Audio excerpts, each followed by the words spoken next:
Good morning, children. Now, today I'm here going to explain you the remaining part of leaving the valley. Right, so we shall start from.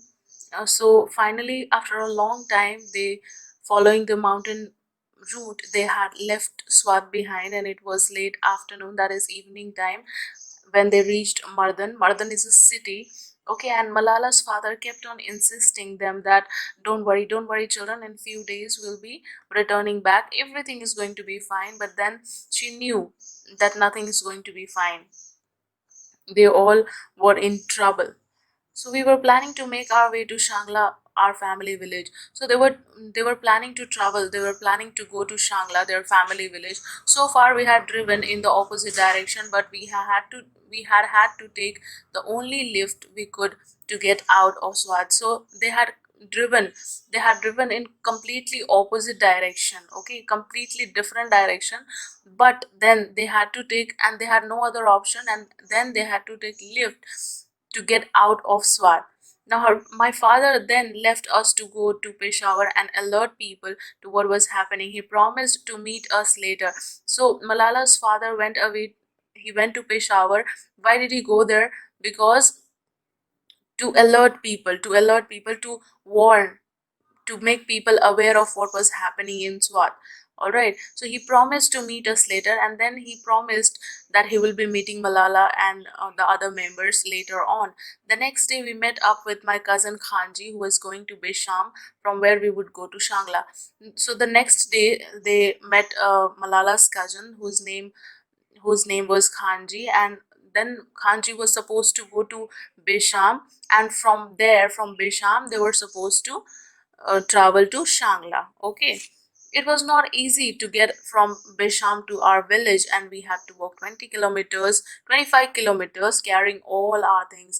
Now, see, it was not that easy for them to travel from Bisham to their village, because they had to carry all their belongings and then walk 25 kilometers in that hot and humid day. Means it was not that good. At one point we were stopped by the army, who told us we could go no further and must turn back. And at one point, like she's saying that at one point they were stopped by the army, since the area was totally disturbed by the people, the violence of the people. So it was, there was curfew in that place, and just because of that, people were not allowed to move here and there, and then they were stopped. The army also told them that they are not supposed to, they cannot go further, and they must return back, means they must return to the same way they had come from. Our home is in Shangla, where will we go, we begged. Now they requested the army, saying that their home is in Shangla, and where are they going to go if he doesn't allow him to go from there. My grandmother started crying. Now, old people, they are very soft hearted. Looking at the conditions, seeing the situations, she started crying. Finally, they let us through, and at last, after a long time, the army officer allowed them to pass. The army and their machine guns were everywhere, so the total area, wherever she could see, she found that the army and their machine guns were everywhere. Because of the curfew and the checkpoints, there was not one other vehicle on the road that didn't belong to the military. So whatever vehicle was on the road belonged to the military officers, the military, the army. All right. And curfew is a situation, in which a person is not allowed to step out of the house. And checkpoints are place where all people and vehicles must stop and can be checked. So we were afraid that army wouldn't know who we are and would shoot us. So she was also afraid, thinking that if the army will not know that who they are, thinking terrorist, they will shoot at them. They were afraid for that, thinking this. We stayed in my mother's village, Karshat, with my uncle Faiz Muhammad and his family. So they started living there. They stayed at Karshat with her family, with her uncle Faiz Muhammad and his family. She started living there. I was happy to be with my cousin, and she was very happy to be with her cousin, whose name was Sambul, and she was a year older than Malala, and they started going to school together. And her school was more than half an hour to walking distance. It took more than half an hour to walk to school. Okay, and her uncle always gave her uncle gave her pocket money to buy snacks at school. And what the snacks which she could find there was cucumber and watermelon. They did not find anything like sweets and crisps like in Mingora. Now she's missing her place, Mingora. One day at school, there was a Parents' Day and prize giving ceremony, as we all have in our schools also. And then she recited a poem. She recited a poem about working hard to achieve your heart's desire. Means whatever you want to achieve in your life, whatever you have, whatever you wish to achieve in your life, you need to work hard for that. Okay, so this is what it meant. A diamond must be cut many times before it yields even a tiny jewel, I said.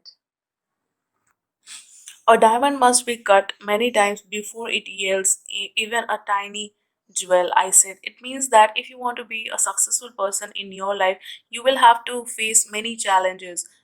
You have to face many challenges, many bad experiences you will have to have, and then only you will be an achiever. So, this is what she meant by this quote.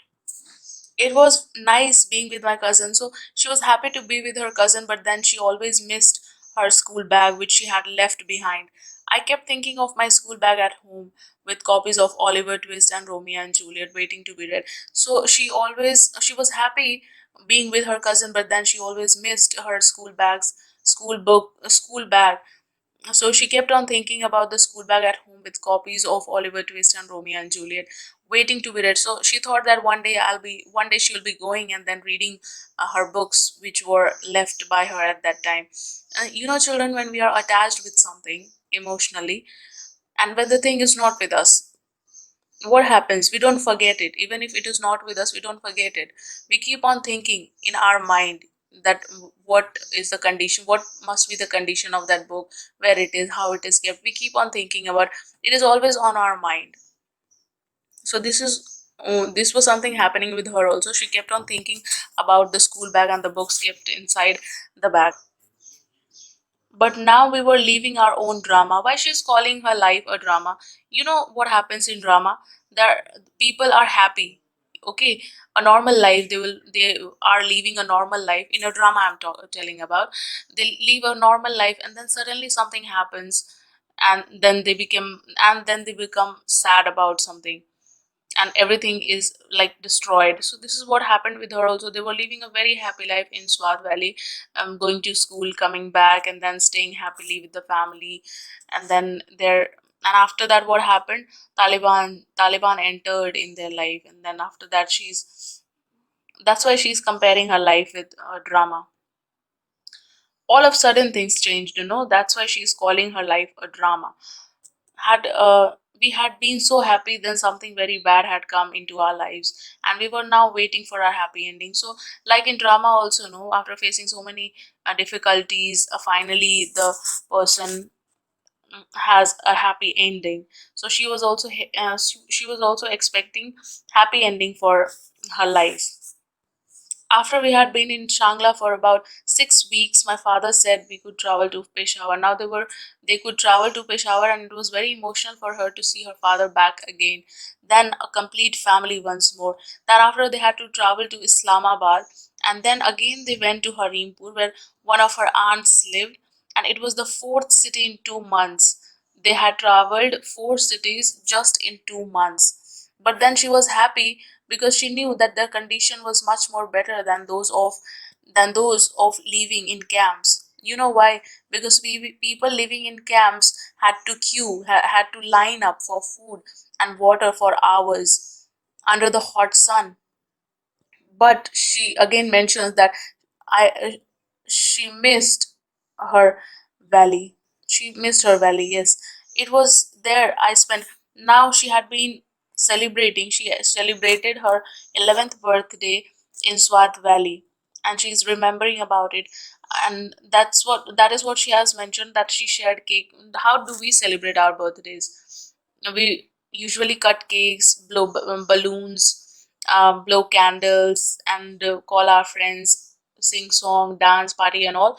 But then she missed it this year, and she's thinking about the past days. There were balloons. That is what she has mentioned. That is what she has mentioned here. There were balloons, and I had made the same wish I was making on my 12th birthday. But this time there was no cake. So again, she says that, and what is her wish? Her wish is that her valley again dwells in peace. This is what she wished for. But this, and she also writes that this birthday she is not having any cake. Even people don't remember that it is her birthday. No, no birthday. Now see, she has written, I was making. There were balloons, and I had the same wish I was making on my 12th birthday. But this time there was no cake and there were no candles to blow out. Once again, she thought that people will be living happily ever and after. So this much for today. Now this story is ended. I'll be giving you a short summary in my videos for your better understanding. Till then, go through the topic, learn the question answers, word meanings after writing it in your copy. Alright, so fine. Take care of yourself and keep learning.